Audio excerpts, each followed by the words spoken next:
Assalomu alaykum YouTube qatnashchilari, oshxonamizga xush kelibsiz. Bugun sizlarga molni tilini tayyorlashni ko'rsataman. Qanday tayyorlash tartibini. O'zi birinchi buni bir qozonda suv solamiz, bir qaynatib tashlaymiz. Avval bir qaynasa, keyin suvni tashlaymiz, keyin boshqatdan qozonga qo'yib, faqat e'tibor beringlar, boshqatdan qozonga qo'yamiz, keyin yana qaynatilgan suv solamiz. Agar sovuq suvga ikkinchi marta qaynatasiz, suvni tashlaysiz, keyin sovuq suvga solsangiz agar bu qotib qoladi, keyin yaxshi pishmaydi, pishirish qiyin bo'ladi. Shuning uchun kala pochada ham, shu molni pochasida ham, keyin tilda bu pishirishni juda ham e'tibor qilib pishirasizlar. Hozir endi buni qozonga solaman. Molni tilini qozonga soldim. Endi gazni ko'taraman. Endi bir qaynab chiqsa, bir qaynataman. Bir 2-3 minut qaynasin, keyin suvini to'kaman.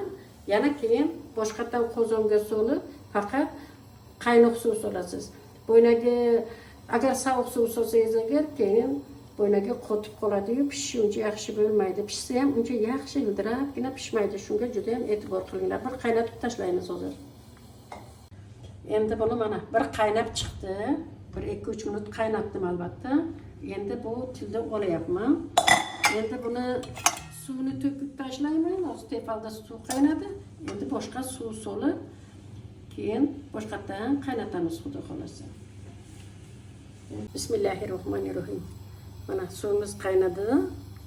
Endi tilni soldim. Yana o'ziroq hali suv solaman. Tilni ko'mishi kerak suv. Buning ichida bitta piyozni ham shu butunlay bir piyozni solib yubordim. Endi ozroqgina tuzni hozir kamroqgina solasizlar, keyin rasomatini ko'rib yana solasizlar. Men ozroq tuz soldim, bir loshkacha. Tuz soldim, yana keyin ko'raman. Hozircha pastroq tuz bilan pishsa, keyin pishishga yaqin yana albatta tuzini ko'rasizlar. Hali suvni yana solib, buni ustini ko'maman. Chunki bu qaynab o'zi suvi kamayadi. Buni ancha vaqt buni qaynatasiz. Past olovda o'zi qaynab chiqsin, olovni pasaytiramiz. Pastgina olovda buni qaynatamiz. Juda ham past olovda qaynatamiz. Bu hali ancha qaynaydi. Keyin buni soatini ham aytib bo'lmaydi. Buni soat keyin qaraysizlar. Ildirab pishdimi, har zaman qarab qo'yasizlar. Ildirab pishdimi, keyin olasizlar. Suvi albatta ko'p bo'lishi kerak. Chunki ko'p vaqt qaynagandan keyin suvlar o'zi par bo'lib chiqib ketadi. Mana qozonni to'ldiribgina suv solib, juda ham past olovga qo'ydim. Endi buni nimani qo'yaman-u? Cho'p qoshiqni qo'yib, bo'ynaga nebroqqina qilib ustini yopib, pastgina olovga qo'yamiz. Miqillab, o'zi juda ham har zaman qarab qo'yinglar, miqillatib qaynatasizlar. Agar lavr bargi bo'lsa, bironta tashlab yuborsalar, ularning yana ta'mi boshqacha bo'ladi. Agar undaqa qoramuch, dona qoramuch bo'lsa, donaligi bir 4-5 ta o'shandan solib yuborsalaringa yaxshi bo'ladi. Mana solib qo'ygan tilimiz ham ana hildirab pishdi. Ko'rjishgina qilib, past qilib qaynatib pishirib oldik. Endi bu yoqqa olamiz, qani ko'ramiz. Qani olib ko'raylik endi.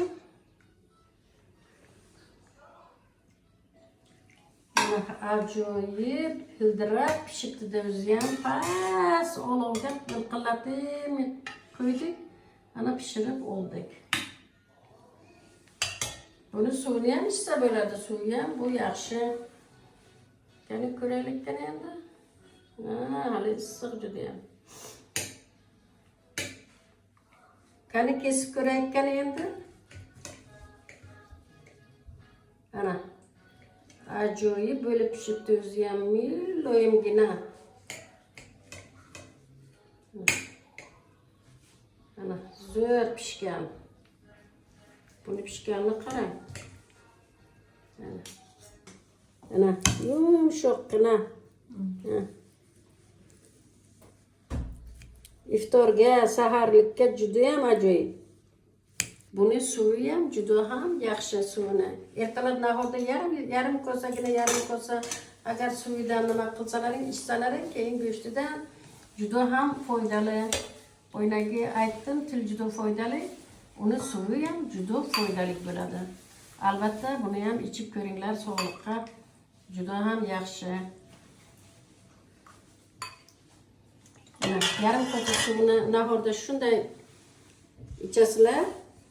Keyin Bu juda ham nahotda foydali. Endi sizlar bilan xayrlashib qolaman. Yanagi ko'rishguncha albatta bitta kommentariy yozib, like bosishni ham eslaringdan chiqarmanglar. Iloyim Ramazon oyida hammalaringga Alloh kuch-quvvat bersin, tanijoqlaring sog' bo'lsin. Iloyim yaxshi kunlarga yana ko'rishni Alloh mehribon hammamizga nasib qilsin. Rahmat e'tiborlaring uchun.